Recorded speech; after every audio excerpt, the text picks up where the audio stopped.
우리는 지난 8주 동안 산상수훈의 맨 앞인 팔복에 대해서 같이 살펴보았습니다. 팔복은 세상이 말하는 행복, 복이 아니라 하나님 앞에서 하나님 백성의 태도가 진짜 복이다. 하나님 앞에서 살아가는 하나님 나라 백성의 태도가 진짜 복이다라는 것을 가르쳐 줬어요. 8가지 복을 한번 생각해 보셨으면 좋겠어요. 그리고 지금 저와 여러분에게 이 8가지 복 중에 가장 순종하기 어려운 것이 무엇인지 한번 생각해 보셨으면 좋겠습니다. 한번 띄워주시죠. 잘 안 보이죠? 저희가 첫째 주에 마음이 가난한 자, 하나님이 필요하다라는 것을 믿고 있고 경험하는 사람, 그 사람은 하나님의 나라를 경험한다고 했고, 애통하는 자, 죄와 세상의 아픔을 슬퍼하는 자, 그런 자는 위로를 받게 된다. 그리고 온유한 자, 나의 힘이 있음에도 불구하고 그 힘을 절제하고 다스리면서 나의 힘을 먼저 쓰기보다는 하나님께 맡기는 사람이 하나님의 나라, 하나님의 땅을 기업으로 받는다. 다스림을 받는다. 그 4번째가 의에 줄이고 목마른 자, 하나님의 뜻을 간절히 원하는 사람은 하나님이 채워주신다 라고 이야기했습니다. 그리고 5번째, 긍휼히 여기는 사람, 다른 사람을 불쌍히 여길 줄 아는 사람은 뭐를 받는데요? 긍휼을 받는데요. 즉 나도 긍휼, 불쌍히 여김을 받을 때가 온다라는 것을 알고 있다는 거죠. 6번째, 마음이 깨끗한 사람, 동기가 순수한 사람은 그 동기 가운데 하나님을 보게 될 거다. 7번째, 화평케 하는 자, 관계를 화해시키는 사람, 단순히 평화주의자가 아니라 피스메이커로 살아가는 사람은 하나님의 자녀다라는 말을 들을 것이며, 마지막 8번째, 의를 위하여 박해받는 사람, 하나님의 뜻 때문에 손해를 보고 어려움을 당하는 사람에게는 천국이 약속되어져 있다. 이 8가지 복에 대해서 말을 했는데요. 여러분은 뭐가 가장 어려우세요? 이 8가지 중에. 저도 개인적으로는 온유한 사람이 되는 게 참 어렵다라고 느낍니다. 나의 힘을 빼는 거, 이게 잘 안 돼요. 저는 계산이 참 빠른 사람이라 이렇게 그 다음이 항상 계산되어지고 전략이 세워집니다. 저는 이게 온유가 어려워요. 나의 힘을 빼고 절제하고 하나님께 맡기면서 물으면서 가는 그 태도가 생각보다 어렵습니다. 제가 이 선교적 교회 미셔널 처치를 하면서 가졌던 가장 큰 도전이 이거였어요. 하나님은 우리보다 앞서 행하신다.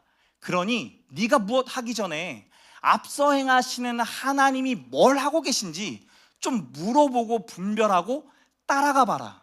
다 알고 있지만, 경험해봤지만, 원래 이러면 A면 B가 될 게 너무나 확실하지만 그럼에도 불구하고 물으면서 가라는 거예요. 제가 이게 너무나 어려웠지만 더 추천교회를 그러한 과정과 상황과 환경 가운데 하나님 몰아넣으셨고, 그런 모든 과정들을 거쳐서 지금까지 왔습니다. 이게 어려운 부분이에요. 저도 순종하려고 애쓰고 있는 겁니다. 반대로 이렇게 한번 생각해 보십시오. 올 한 해 동안에 이런 마음과 태도를 가지게 돼서 감사하다. 이 8가지 중에 혹 여러분이 올 한 해 가운데 가지게 된 태도나 마음이 있으십니까? 저는 개인적으로 화평케 하는 자, 우리 교회 성도들이 화평케 하는 자로 살아가고 있구나라는 것을 좀 보게 돼요. 옆 사람 바라보니까 변한 건 없어 보이는데, 그죠? 그닥 변한 건 없고 얼굴만 조금 더 이렇게 사갑고 좀 피부 좀 더 안 좋아졌고, 저도 막 검버섯 지금 2개 생겨가지고 목사님 뭐 얼굴이 무슨 몇 살인데 검버섯 생겼냐고 막 이런 말 들어요. 그런데 검버섯 생기니까 화평케 하는 자가 되더라. 서로의 마음 아픔을 이해하고 나누고 함께 할 수 있는 자리가 되는 것. 제가 보니까 우리 성도들이 진짜 그렇게 살아가고 있더라고요. 웰컴 키즈 예배를 함께 드리고 25일 날 각 가정끼리 알아서 예배 드려라. 가족 안에서 하나님의 나라를 누려라 라고 말했는데, 참 많은 웰컴 키즈 부모들과 아이들이 함께 참여해서 약 30여 명이 우리 선한 이웃교회에 가가지고 같이 예배 드리는 시간을 갖게 됐어요. 저희가 갔던 이유는 딱 하나였습니다. 3학년짜리 아이가 있는데 이 남자아이가 예배 시간에 항상 누워서 예배 드린대요. 재미가 없으니까, 사람이 없으니까. 그래서 우리가 함께 예배하고 함께 즐거운 공동체라는 것을 경험하게 해주자 해서 갔던 거였는데, 갔다 온 이후에 피드백이 너무 좋아요. 화평케 하는 자로 우리 교회가 쓰임받고 살아간다라는 것, 너무나 감사한데, 지난 8주 동안 여러분도 한번 겸손하게 생각해 보라고요. 나의 태도와 성품이 하나님 보시기에 정말 저런 복 있는 사람으로 살아가고 있는가 질문해 보시면서 한번 생각해 보셨으면 좋겠어요. 저는 오늘 말씀을 준비하면서 이런 생각이 드는 거예요. 나의 태도와 나의 성품을 돌아보면서 동시에 진짜 팔복이 말했던 8가지, 이 8가지를 행하는 삶을 살아가면 괜찮을까? 진짜 이렇게 살아도 될까? 제이스타님 말했던, 지영스타님 말했던 의를 위하여 박해받는 것, 하나님의 뜻을 위하여 손해를 보는 것, 여러분 진짜 괜찮으십니까? 직장생활 하면서 내가 예수 믿기 때문에 양보하고 손해보고 뭔가 내 것을 내어주는 것, 내 승진 자리를 먼저 양보하는 것 쉽냐고요? 절대 쉽지 않죠. 개인주의 사회에 내 시간도 내 물질도 부족하다라고 말하는 시대에 자칫 잘못했다가는 나의 이 선택 하나로 인해 손해만 남게 되는 그런 바보 같은 상황들이 벌어질 뿐만 아니라, 이것이 반복되어지면 어느 순간 이용당하고 악용당하게 될 텐데, 여러분 우리 과연 이렇게 살아도 되겠습니까? 저는 이런 질문이 들더라고요. 예수님 시대에도 당연했던 질문일 것 같아요. 마음이 가난한 것을, 애통해하는 것을 보여주고 드러내면 당시 문화에서는 약한 사람으로 인정해버립니다. 가진 힘과 능력을 보여줘야, 무엇을 쥐고 있고 가지고 있는지를 드러내야 나를 함부로 대하지도 않고 이용하지도 않죠. 내가 말한 대로 이루어졌다라는, 내 뜻을 펼쳤다라는 것을 보여줘야 사람들이 나를 인정할 뿐만 아니라 따라오게 돼 있죠. 누군가를 불쌍히 여기면 불쌍히 여기는 나를 호구로 인정해서 역으로 나를 이용하고 당연하게 받아들이죠. 마음을 순수하게 드러내면 그 순수한 마음을 이용하고 악용했던 자들, 그들이 너무나 많았어요. 화평케 하는 자로 살아가기 시작하면 쉬운 사람, 정말 저 사람은 쉬운 사람이다 라는 오명을 얻기 쉽고, 하나님 뜻 때문에 손해를 보면 그 손해가 당연하게 가볍게 여기는 자들도 많았겠죠. 예수님의 팔복에 대한 말씀을 들었던 1차 독자인 유대인들도 의문이었을 거예요. 과연 이렇게 사는 게 옳은가? 저도 여러분도, 여러분의 자녀들도, 여러분의 부모도 이 팔복의 말씀처럼 살아가는 게 괜찮으십니까? 괜찮겠어요? 한번 질문해 보자고요. 이에 대한 대답이 오늘 우리가 읽었던 본문 마태복음 5장 13절에서 16절 말씀입니다. 이 팔복에 대한 결론이자 적용 부분이에요. 너희는 세상의 뭐다? 소금이다, 빛이다. 여러분 이 말씀 많이 들어보셨죠? 오늘도 이거 딱 읽을 때 감동이 오셨습니까? 내가 진짜 세상에 비치고 소금이다. 와 기뻐, 와 행복해, 막 이런 마음이 드셨어요? 지난주에 제가 그 얘기했죠. 빛이 되려면 결국에 나는 어떻게 해야 돼요? 빛을 내면서 점점점 나는 죽어가는 건데, 사라지는 건데, 진짜 이 말씀 들으면 막 기쁨이 되고 감사가 되냐고요. 여러분에게 2가지 질문 중에 한 가지를 한번 손으로 표시해 보셨으면 좋겠어요. 첫 번째 질문이에요. 아직은 아니지만 앞으로 나는 세상에 빛이 되고 싶다 라고 하시는 분은 오른손을 들어주시고, 나는 이미 세상의 소금이자 빛이다 라고 생각하시는 분은 왼손을 들어주면 됩니다. 한번 고민해 보세요.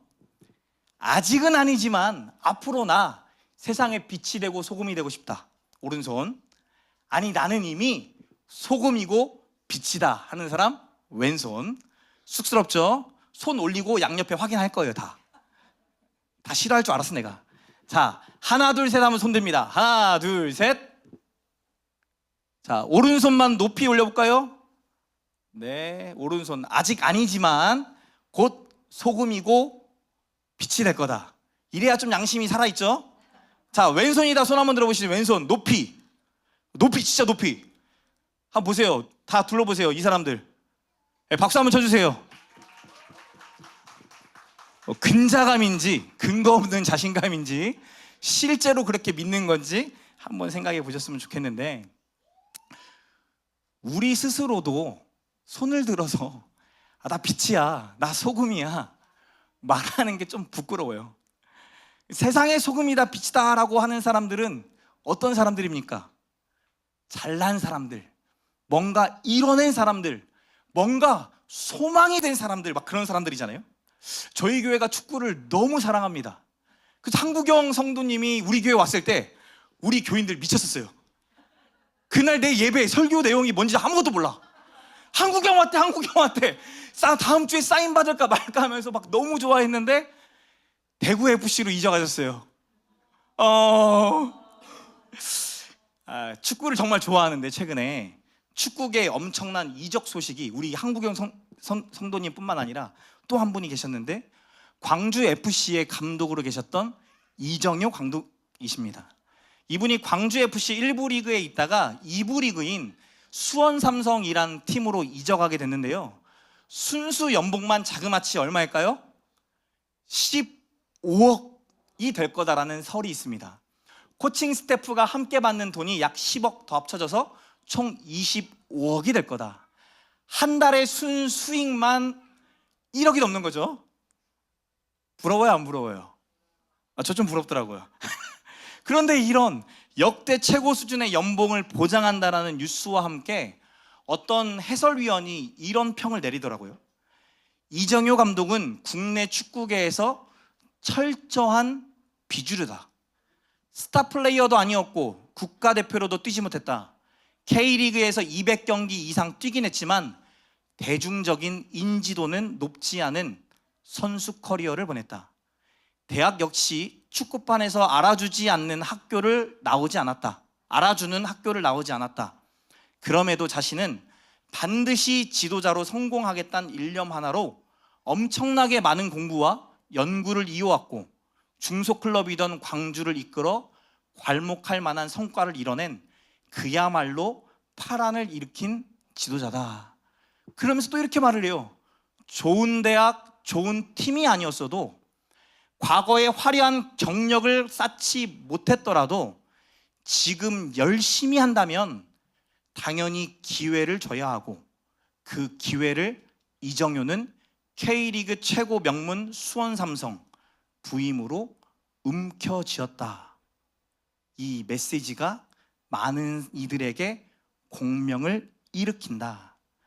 지금도 사회 곳곳에서 잡초처럼 지면을 뚫어내려는 제2의 이정효들을 그들에게 메시지가 되었다.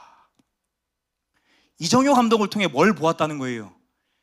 빛을 보았다라는 거예요. 스펙이 없어요. 좋은 경력이 없어요. 과거에 지난 모든 시간들을 어디 밖에서 내세울 게 전혀 없었던 사람이었는데, 그런 사람이 감독이 되어 수년의 시간 동안 연구하고 고민하고 열심히 살아온 그 삶이 수원 삼성 감독이라는 연봉 15억을 받는 감독이 되었기 때문에 또 다른 이정효들, 잡초처럼 살아가고 있는, 그래서 그 땅을 뚫고만 나와야 하는 그 사람들에게 도전이 되더라, 빛이 되더라. 이정효는 세상에 뭐예요? 지금 빛이에요, 소금이에요. 그렇다면 저와 여러분은 어떻습니까? 세상의 빛입니까? 소금입니까? 이런 관점으로 볼 때는 저희 교회가 조금 세상에 빛이 되어가는 것 같아요. 웰컴 키즈 예배를 무료로 개척교회들에게 나눠주기 시작했죠. 여러분, 히지쇼라고 하는 기독교 콘텐츠가 있어요. 그게 1년 동안 구독해서 들어가는 비용이 얼마인 줄 아십니까? 약 80만 원이에요. 작은 개척교회에서 80만 원을 들여서 히즈쇼 예배를 드린다는 게 쉬운 일은 절대 아니거든요. 근데 저희는 처음부터 돈 받지 않고 필요한 개척교회가 살아나기 위해 이 일들을 펼치겠다. 여러분, 진짜 도전될 만한 일 아닙니까? 우리는 개척교회만 준다. 개척교회를 살릴 거다. 우리 교회가 생긴 이래로 매해마다 이웃을 위해 섬기는 재정이 매해마다 늘어났어요. 지금 저희가 매달 고정적으로 나가는 이웃을 위해 흘려보내는 돈이 약 300만 원입니다. 그 상반기, 하반기에 돕는, 이웃을 향해 돕는 돈이 600만 원, 약 1200만 원이에요. 그러면 얼마가 되는 거예요? 약 5천만 원 정도가 재정에서 막 흘러나가요. 그렇다고 하면 우리가 저금해 놓은 돈이 있냐? 전혀 없죠. 전혀 없어요. 전혀 없는데도 불구하고 5천만 원을 흘려보낼 수 있는 믿음과 상황과 환경을 주신 것. 그래서 이 재정을 받았던 교회와 목사님들은 뭐라고 말하냐면, 더 추천교회가 앞서가 주셔서 감사합니다. 빛이 되어 주셔서 감사합니다. 옆 사람 보면서 고백합시다. 당신 때문입니다. 이 말씀, 너희는 세상의 빛이다, 소금이다 라는 이 말씀을 우리는 자주 듣고 살았는데, 보통은 이거죠. 선한 행실을 통해 소금과 빛으로 살아가라 라는 수많은 설교를 들을 때마다 저와 여러분에게는 죄책감이 있어요. 1년의 삶을 돌아볼 때 그런 선행을 한 게 별로 없거든요. 손으로 다 세어봐도 10손가락이 모자란 게 아니라 남아요. 너무 남아요. 그렇기 때문에 내가 신앙생활 잘하고 있는가, 내가 진짜 예수를 믿고 잘 따르고 있는가, 부정적인 감정이 떠오를 수밖에 없다는 거예요. 교회 오시는 많은 분들이 하나님 안에서 이 진리가 너희를 자유케 한다라는 자유를 누리기보다는 죄책감으로 신앙생활 하시는 분들이 참 많이 있어요. 내가 교회 봉사를 많이 못해서, 시간이 많이 없고 물질이 많이 없어서 많은 시간 교회 와서 봉사하고 많은 물질을 흘려보내지 못해서 교회에 큰 도움이 되지 못해서 올해는 내 신앙생활 꽝이었다라고 말하시는 분들이 참 많이 있어요. 반대로 또 어떤 분들은 이 설교 너무 자주 들으니까, 원래 교회가 그런 말 하는 데지, 세상의 빛이다, 소금이다, 그렇게 맨날 말해주지 라고 해서 감각이 무뎌진, 별다른 도전도 안 되고 마음의 울림도 없는 말씀으로 여겨질지도 모르겠어요. 그렇다면 이 말씀을 들은 1차 독자인 예수님을 따르는 무리들, 그들도 우리와 같지 않았을까요? 자신들은 힘이 없어요, 돈이 없어요, 특별히 능력도 없어요. 여러분, 한낮에 예수님 따라다니고 있어요. 밤이 되도록 예수님의 말씀을 듣고 있어요. 그 사람들 직업이 그럼 어떻다라는 거예요? 마땅히 없는 거죠. 그죠? 우리가 직장생활 해보면 알잖아요. 9 to 6 그걸로 끝나는 게 아니라 정말 일 잘하는 사람, 인정받는 사람들은 9 to 6의 삶을 살지 않아요. 1시간, 2시간, 3시간 더 하게 돼 있어요.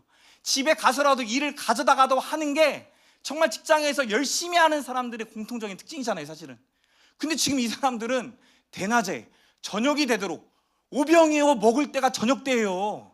근데 저녁 때가 되도록 예수님을 따라다녔다라는 것은 시간도 많고 돈 벌 거에 대한 고민은 있지만 고민으로 끝나기만 일쑤이고, 그런 사람들이 예수를 따라가고 있는데, 그런 사람 스스로도 이 말씀을 들었을 때 내가 진짜 소금이다, 빛이다 믿을 사람이 몇 명이나 있겠습니까? 말씀은 좋은데 나는 아니고 분명히 우리 가운데 있는 어떤 사람을 특정해서 하는 말일 거야 라는 생각이 들겠죠. 예수님은 무엇을 하고 안 하고 그 관점으로 빛이다, 소금이다 이야기하시는 것이 아니라 1년 동안 우리가 무엇을 해왔고 이루었는지 그것들을 지적하시는 것이 아니라 우리의 정체성, 나는 누구인가에 대해서 전하고 싶었던 거예요.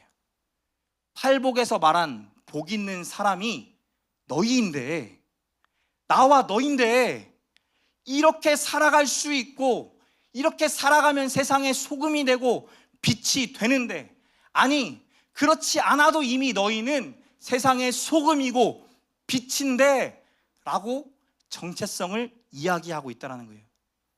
아, 나도 소금 되고 싶다. 아, 나도 이정효 되고 싶다. 여러분들도 나름대로 여러분 업계에 넘버 1, 넘버 2, 넘버 3, 넘버 10까지 찾아보잖아요. 저희 창조가 바둑대에 나가서 막 이렇게 하는 걸 보면서 저도 뭐 찾아봤다고 했어요? 1년 누적 연봉이 어떻게 되는가? 과연 이창조가 알파고를 이기며 그 이후에 알파고를 넘어 커제를 넘어 신진서를 넘어 전 세계 1등 바둑 기사가 됐을 때 과연 얘는 몇 억을 벌 것인가? 그거 봤더니 10억 얼마야? 창조야, 하지마.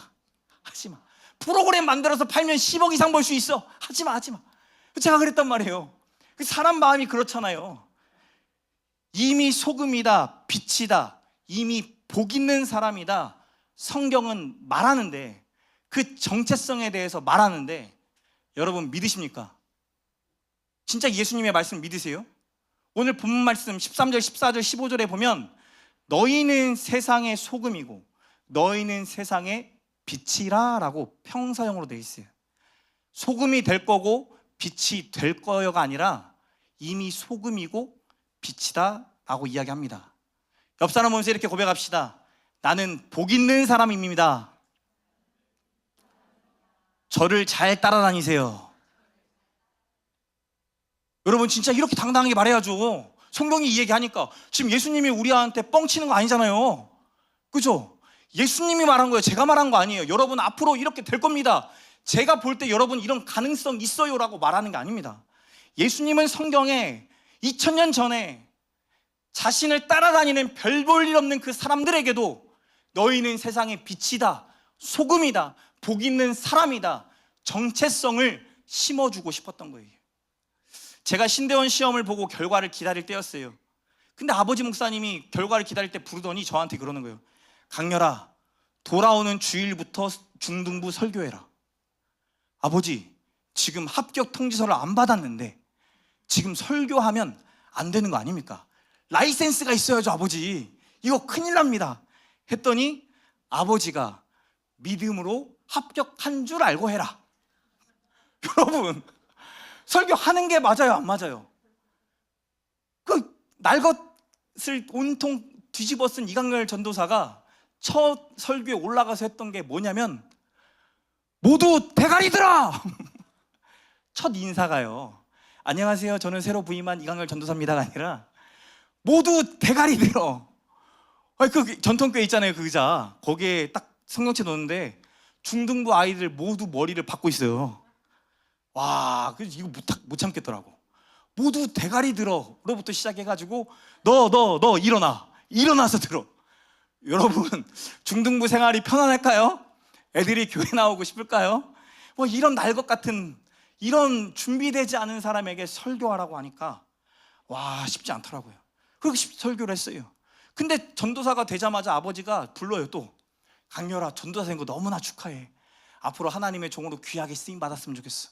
근데 강렬아, 전도사라고 전도사 목만 하고 생각하면 목회 끝난 거다. 전도사 때 너는 수석 행정 담임 목사다 생각해라. 수석 행정 부목사다 생각하고 일하라는 거예요. 그리고 너 목사 되면 너는 지금부터 부목사가 아니라 담임 목사다 라고 생각하고 사역을 해라. 여러분, 전도사, 부목사, 담임 목사, 이 직분도 참 중요하죠. 교회 질서를 세워감에 있어서 교회가 세워지고 함께 되어지는 데 있어서 너무나 중요해요. 그런데도 불구하고 저희 아버지는 저에게 이 두 사건을 통해 뭘 가르치고 싶었던 걸까요? 직분과 상관없이 저는 하나님의 종으로 부름받은 목회자라는 거예요. 생명을 걸고 생명을 얻기 위해 십자가를 지고 예수를 따르는 목회자가 되었다라는 것을 가르쳐 주고 싶으셨던 거죠. 목회를 하면서 의문이 들 때가 참 많이 있어요. 왜 나같이 모자란 사람을 하나님이 목회자로 부르셨을까? 왜 이렇게 시험 들고 좌절하고 분노하고, 여러분 제가 볼 때 온유한 자입니까? 다혈질입니까? 알아서 보이시잖아요. 다혈질이에요. 계획대로 안 되면 저도 미쳐버렸던 사람이에요. 계획대로 되기 위해 내가 생각했던 이 계획의 열매를 맛봐야만 행복하고 잠자리에 들었던 사람, 그렇게 목회하면서 많은 사람의 마음에 비수를 꽂았던 사람이에요. 제가 그렇게 순종하지 않는 사람 불러다가 바로 혼내고, 그렇게 신앙생활하는 게 맞냐? 너 진짜 예수 믿고 있냐? 향기가 나야 되는데 왜 그렇게 살아가냐? 너도 하나님 앞에 그렇게 시간 안 들이는데 하나님은 너에게 시간 들이는 게 정당하냐? 너를 축복해야만 하냐? 내가 하나님이었으면 너는 이미 번갯불에 번개 맞았다 라고 말하면서 미숙한 목회자의 삶을 살았던 저예요. 조금 더 배웠으면 좋았을 것을, 조금 더 내가 많은 경험을 쌓았으면 좋았을 것을, 하나님 나를 세워주시기 이전에 사랑할 수 없는 자를 사랑하는 경험들을 쌓아주셨으면 좋았을 것을. 하나님, 저희 가정은 너무 행복하게 살아왔는데 온전하지 않은 가정의 자녀들, 그 아이들을 만날 때 어떻게 할지 모르는 이 상황들이 너무나 버거운데 하나님, 왜 저를 이 목회자의 길로 부르셨습니까? 제가 이웃을 사랑해서 막 선한 일을 많이 했던 자가 아닌데 억지로 했고 목사 아들이어서 했고 그 자리 지켜야만 했기 때문에 그렇게 살아왔는데 왜 이 능력 없는 자, 경험 없는 자, 무지한 자를 세우셨는지 저 진짜 많이 물으면서 이 자리에 왔어요. 그런데 변하지 않는 진리는 하나님이 이강렬 목사를, 저를 목회자로 부르셨다는 거죠. 한 해, 두 해 지나갈수록 그 은혜가 점점 커져요. 나 같은 자도 하나님의 선한 일을 위해 쓰임받을 수 있고 꿈꿀 수 있다는 것이 진심으로 감사해지죠. 그러면서 깨닫게 됐어요. 나는 이미 세상의 빛이다, 소금이다. 그런 삶을 살지 못했던 과거의 삶도 참 많이 있지만 그때도 나는 빛이었고 그때도 소금이었다. 여러분, 이 믿음이 저와 여러분의 믿음 되기를 축복합니다. 그래서 저에게 붙여주신 여러분이 저에게 너무나 소중해요. 제가 빛이고 소금이고 그렇게 살아갈 수 있는 선한 꿈을 꾸게 하나님이 하셨던 것처럼 여러분도 마찬가지거든요. 소금이자 빛으로 하나님이 부르셔서 하나님의 선한 꿈을 꾸게 하시고 그 선한 꿈을 세상이 감당치 못할 믿음을 가진 자들로 세워가도록 부르신 줄 믿습니다. 이 정체성이 2025년을 마무리하면서 여러분들이 꼭 가져야 될 믿음이에요. 내가 어떻게 살아왔기 때문에, 뭔가를 쥐었고 뭔가를 이루었기 때문에 세상의 소금이다 빛이다 말할 것이 아니라, 그렇지 않은 상황에서도, 내 손에 뭔가가 움켜쥐지 않는 상황에서도 이미 나를 선택하셔서 하나님의 자녀로 부르실 뿐만 아니라 세상의 빛이다, 소금이다 말하는 저와 여러분 되시길 축복합니다. 옆 사람 보면서 축복하며 고백합시다. 당신은 세상의 빛입니다. 당신은 세상의 소금입니다. 여러분, 이 소금, 빛이라는 정체성은 오늘 본문 말씀을 통해 살펴보면 만남이라는 것을 통해 드러난다라는 것을 볼 수가 있어요. 13절, 14절에 보니까 이 소금, 빛이라는 단어 앞에 뭐가 들어가 있죠? 세상에라는 게 들어가 있어요. 세상에라는 수식어가 붙어 있어요. 세상의 소금이니 세상의 빛이니. 13절 하반절에 보면 사람에게, 15절 하반절에도 모든 사람에게, 16절 상반절에도 사람 앞에 비치게 한다. 다시 말해, 우리가 소금이고 비치는 것이 세상 앞에, 사람들 앞에 드러내게 하시겠다라는 거예요. 우리는 보통 이 말씀을 들으면 나의 정체성을 드러내야 된다, 뭔가 더 열심히 살아야 되고 뭔가 더 빛을 내고 소금을 되는 역할, 그래서 내가 없어져야 된다라고 생각할 터인데, 그것만이 아니라 우리가 원하든 원하지 않든 잘 생각해 보세요. 저와 여러분은 이미 세상 속에 있고 사람들과 함께 살아가요. 이것을 이렇게 생각해 보라는 거예요. 하나님께서 우리를 세상 속으로, 사람들 속으로 보내셨다. 어쩔 수 없이 그냥 오늘 이 사람을 만나서 사는 것이 아니라 하나님의 철저한 계획 속에서 나를 부르셔가지고 이 자리에 있게 하시고 여러분을 만나게 하셨더라고요. 제가 5년 전에 전주로 이사 왔죠. 전주 와서 만난 사람들이 여러분이에요. 제가 주로 만나는 사람들이. 여러분, 이건 그냥 팩트예요. 사실이에요. 그런데 오늘 말씀을 들어서 세상과 사람들에게 보냈다, 빛이 되고 소금이 되게 했다라는 말은 하나님이 나를 전주로 보내셨고 하나님이 의도적으로 여러분을 만나게 하셨다, 붙여준 사람이다 라는 말이 되는 거예요. 그래서 전주에 사는 이유, 살아가야 될 방법, 방식, 방향에 대해서 고민하게 되고, 제가 만났던 여러분과의 대화 속에서 나는 왜 이 사람에게 하나님께 붙임바 되었는가 묻게 되는 거죠. 그 질문이 저로 하여금 선한 꿈을 꾸게 했고 선한 행실로 이어지게 됐어요. 제가 전주에 내려오지 않았으면 저는 서울 강서 마곡이란 지역 안에서 그냥 작고 건강한 교회, 유학 때 만났던 제 친구들, 제 제자들 같이 모여서 한 5, 60명 모여서 우리끼리 행복하고 우리끼리 좋고 우리 자녀 뭔가 특별하게 키우는 그런 교회 했을 거예요. 그런데 전주에 내려와서 보니 10년 동안 아무것도 바뀌지 않은 이 지역이 아픔이 되고 불쌍히 여기는 마음이 생기고, 이 지역에 살아가는 사람들이, 우리 중고등부 청년 아이들이 걱정이 되고 염려가 되고 그들을 위해서 뭔가를 해야지, 뭔가를 하고 싶다라는 마음을 하나님이 주시더라는 거죠. 여러분, 저도 이전에 교회 사역할 때 항상 성도들이 많았어요. 60명이었을 때, 중등부만 60명이었을 때 더블 120명 부흥시키는 것도 쉬운 일은 아니었지만 가능했던 이유는 아이들은 또래 집단이었기 때문에 그들의 필요만 채워주면 늘어나게 되어 있어요. 그래서 그들의 필요인 외모, 그들의 필요인 성적 조금씩만 건드려주면 교회가 부흥합니다. 그래서 제가 그때 전략이 그거였어요. 찬양팀을 60명 만들자. 60명이 중등부아이인데 60명을 찬양팀을 만들어요. 어렵죠? 쉽습니다. 60명의 아이 중에 이쁜 아이 한 명 고르면 돼요. 이쁜 아이 데리고 와서 찬양팀 세우면 남자애들 옷차림이 바뀌기 시작합니다. 그러면서 이 찬양팀에 오게 됩니다. 이 멋있는 아이 하나 뽑아가지고 또 찬양팀에 데리고 오면 이번엔 누가 반응할까요? 자매들이 반응해요.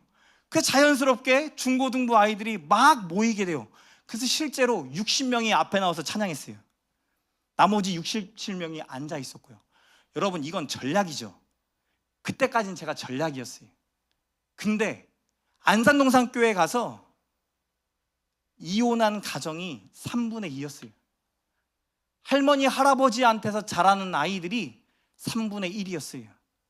이미 어머니, 아버지가 유치원 때 이혼해서 정서적인 너무나 결핍과 어려움을 경험하는 아이들이 상당수였어요.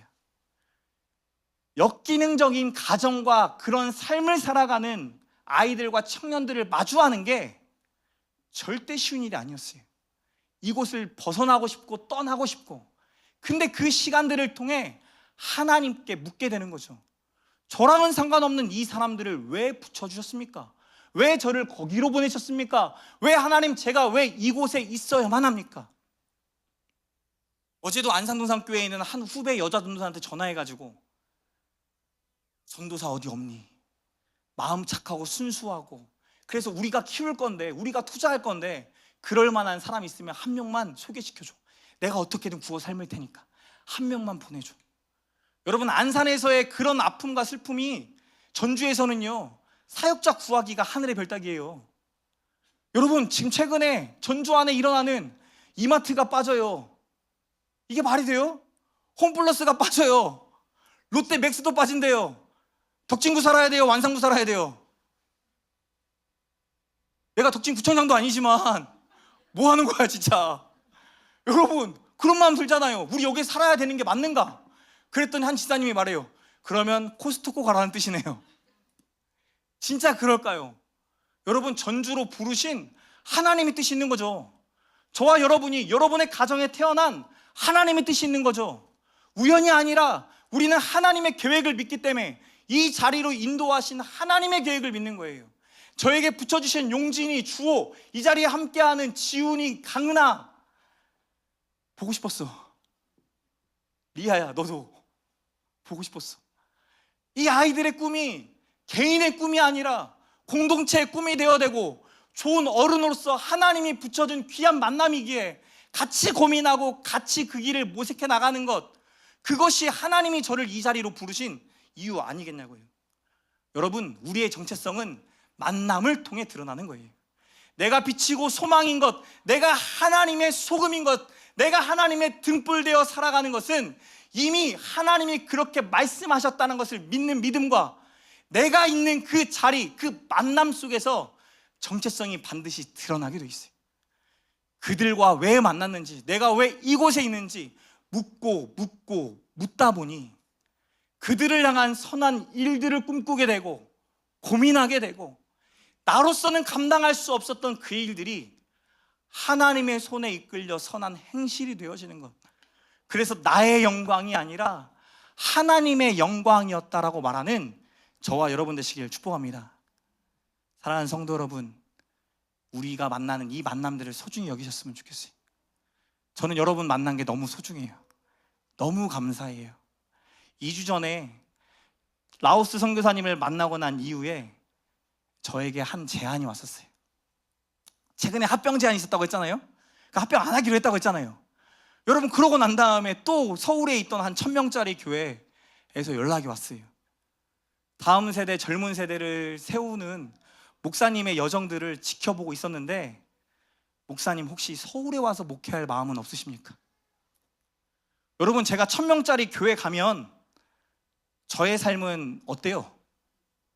저 서울에 살다가 내려왔으니까 제 모든 서울의 인맥들을 다 동원해서 뮤직비디오 감독하는 애, 싱어송라이터 하는 애, 이미 TV에 나와서 엔터테인먼트 소속되어 있는 애들, 그런 애들과 교제하면서 만나왔는데, 서울 가면 세팅하기 쉽잖아요. 교회가 커지고 부흥하는 게 너무나 쉬운 일이잖아요. 저도 그래서 창조한테 말한 거예요. 창조야, 아빠가 서울 가면 너 좋은 집에 좋은 차에 네가 다니고 싶은 학원 다 다닐 수 있는데 서울 갈까? 아빠 지금 서울 오라는데. 창조가 뭐라고 한 줄 알아요? 아빠, 그건 배신이잖아. 아빠, 그건 배신이잖아. 아니, 창조 잘 들어봐. 창조야, 여기 오면 야, 네 삶이 진짜 좋아진다니까. 너 거기 있으면 인서울 대학 가기도 훨씬 쉬워져. 아빠처럼 유학도 갈 수 있어. 아빠, 나는 중소도시가 좋아. 더 추첨게 배신하고 가면 안 되지. 여러분, 창조를 통해 또 하나님의 메시지를 발견했어요. 전주로 보내신 이유와 뜻이 있구나. 전주에서 우리 성도들을 만나게 하신 하나님의 선하신 뜻과 이유가 있구나. 이미 나는 하나님의 소금이고 세상의 소금이고 세상의 빛인데, 세상의 소금과 빛, 내가 있어야 될 세상은 전주이고 내가 만나야 될 사람들은 여러분인 것을, 더 나아가 하나님이 붙여주시는 하나님의 사람인 것을 발견하게 됐어요. 저와 여러분 그냥 부르신 게 아니에요.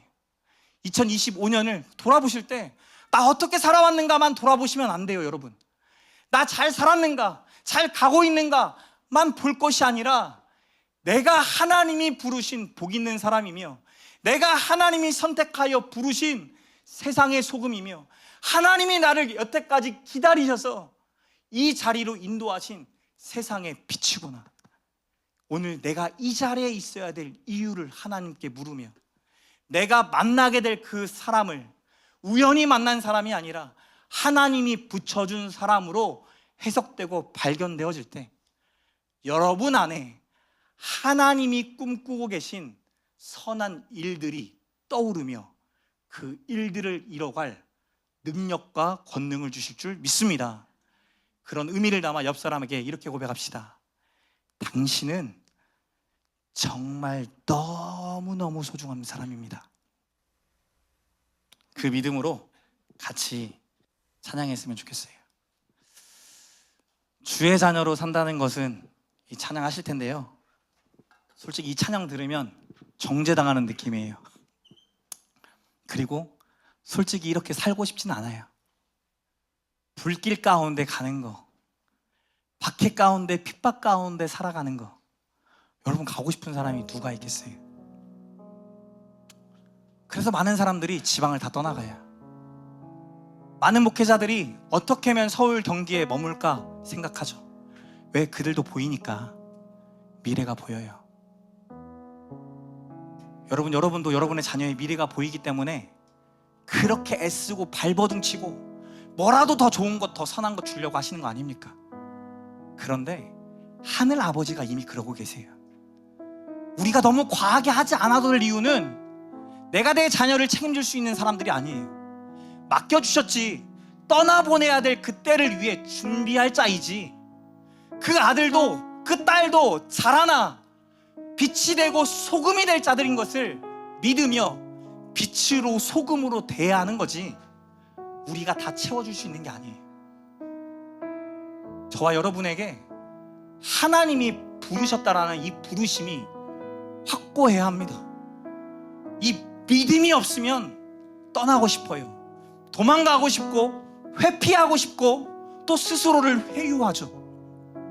자주 섞인 말로 아유 그렇게 안 살아도 돼, 남들도 그렇게 안 사는데 뭐 애통하냐, 네 삶이나 애통해라, 그렇게 해야 되잖아요. 제가 서울에 청빙 제안을 받았을 때 저의 멘토이신 심준호 목사님께 전화했어요. 목사님, 저 청빙 제안 받았는데 어떻게 할까요? 그때 목사님 그러는 거예요. 이 목사, 앞으로 더 그 제안들이 많아질 텐데, 더 많아질 텐데 하나님께 물어봤으면 좋겠어. 제가 그때 투정 어린 말로 이랬어요. 목사님, 교회는 점점점 잘 되는 것 같은데, 세워지는 것 같은데 여전히 제 삶은 팍팍해요. 버거워요. 내 처자식 먹여 살리는 것마저도 좀 힘들고 버겁고 어려운 삶을 살아가는데 이게 맞는 겁니까? 목회를 하면서 저도 기쁘고 감사하고 행복하게 살아가고 싶은데, 그런데 또 다른 한편으로는 내 삶이 버겁고 어렵고 내가 이걸 왜 다 감당해야 하는지 이런 마음이 들어요. 그래서 저도 조금은 저 쉬운 길, 조금 더 편한 길, 그냥 남들이 말할 때 그냥 박수 쳐주는 길, 그 정도 갔으면, 연봉 10억 받았으면 야 역시 능력 있네 말하는, 전주에서 서울 가면 능력 있으니까 올라왔지라는 말 듣고 싶은 그런 욕망이 내 마음에 꿈틀거리고 있어요. 이 목사 진짜 하나님의 뜻이라면 그 교회를 놓고 떠나야 될 때가 올지도 몰라. 근데 그 전까지 하나님께 묻고 기도하자. 그렇게 하고 전화를 끊었거든요. 그런데 크리스마스 날, 성탄절 날 제가 목사님께 인사드렸어요. 목사님 행복한 성탄절 되세요 하면서 아이들 영상 찍어서 보내드렸는데, 목사님이 똑같이 아이들과 함께 성탄절 인사를 하면서 보고 싶다고 인사하더니 저한테 카카오톡으로 송금하신 거예요. 그래서 뭐 5만 원, 10만 원 우리 아이들하고 맛있는 거 사 먹으라고 보냈는갑다 했어요. 왜냐면 목사님도 이미 마이너스 통장 2천만 원이 꽉 차갖고 더 이상 빼서 쓸 돈이 없다고 하셨거든요. 그래서 같이 신세한탄하면서 야 그냥 너도 나도 힘든데 그래도 또 그냥 걸어가는 거지 하면서 전화 맞췄었거든요. 그래서 5만 원, 10만 원 격려 차원에서 보내주셨는갑다 했더니 목사님이 50만 원 보낸 거예요. 저랑 아내랑 놀라가지고 왜? 아니 목사님도 없는데 왜?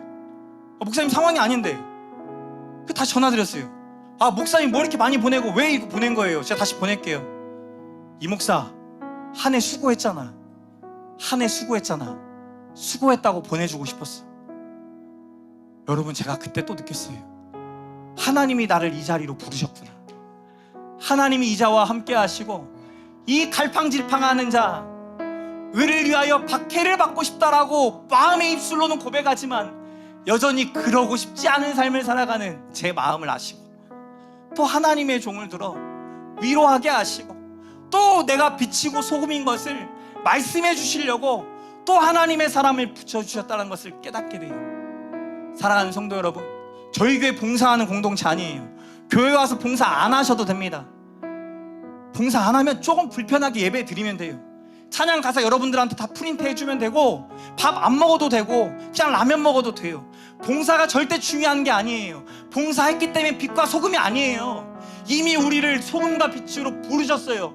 근데 그 부르심, 나를 왜 부르셨는지에 대한 하나님 앞에서의 물음이 없으면, 하나님 앞에서의 엎드림이 없으면 우리는 하루하루 쳐내는 인생을 살아갈 거고, 하루하루 쳐내는 인생 가운데 낙심되고 좌절되고 또 좌절되고 또 넘어지고 또 그렇게 의미 없는 삶을 살아가면서 나 하나님의 자녀가 맞는가 의문하며 살아갈 거예요. 그게 아니라고요. 오늘 찬양의 가사 같이 찬양하실 건데, 이 찬양대로 못 살아도 좋아요. 그런데 결국 우리가 세상의 빛과 소금 되어 저렇게 살아갈 자로 하나님은 꿈꾸고 계시고 그렇게 되어도록 인도하실 겁니다. 그게 성경이 말하는 아브라함이에요. 저와 여러분이에요. 그 믿음 가지고 같이 찬양하면서 나아갑시다. 사랑하는 성도 여러분, 믿으십니까? 주님이 저와 여러분과 함께 하십니다. 그분이 우리를 부르셨기 때문에 끝까지 놓지 않고 함께 하세요. 2025년을 마무리하는 이 마지막 예배에 저와 여러분이 기억하셔야 돼요. 여러분의 열심과 수고를 하나님도 아시고 인정하시고 위로하세요. 그러나 하나님이 부르셨다라는 이 믿음의 정체성을 갖고 살아야, 소금과 빛이다라는 이 믿음을 갖고 살아야 우리가 경험하는 폭풍, 불기둥, 이 모든 환난과 고난을 넘어 하나님이 우리 가운데 예비하신 하나님의 나라를 누리는 하나님의 백성답게 살아노라 고백할 줄 믿습니다. 저도 여러분도 애쓰고 계세요. 정말 애 많이 쓰셨어요. 근데 하나님께서 그런 여러분을 부르셨고, 여러분을 오늘 이 자리로 초대하셨고, 여러분에게 믿음의 공동체, 여러분의 가정을 만나게 해주셨고, 오늘 저와 여러분이 함께 만나 하나님의 선한 일들을 꿈꾸게 하신 줄 믿으시기 바랍니다. 그런 마음으로 같이 한번 기도합시다. 하나님, 오늘 이 자리로 부르신 이가 하나님이신 것을, 나를 복 있는 자라 말씀하시고 세상의 소금이다 빛이다 말씀하신 자가 하나님이신 것을 믿게 하여 주시옵소서.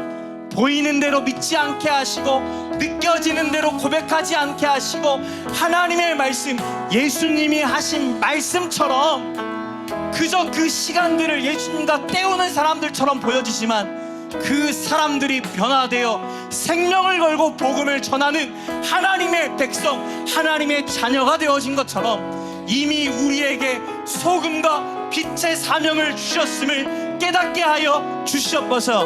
우리 함께 축복하며 기도하겠습니다. 사랑과 은혜가 풍성하신 하나님,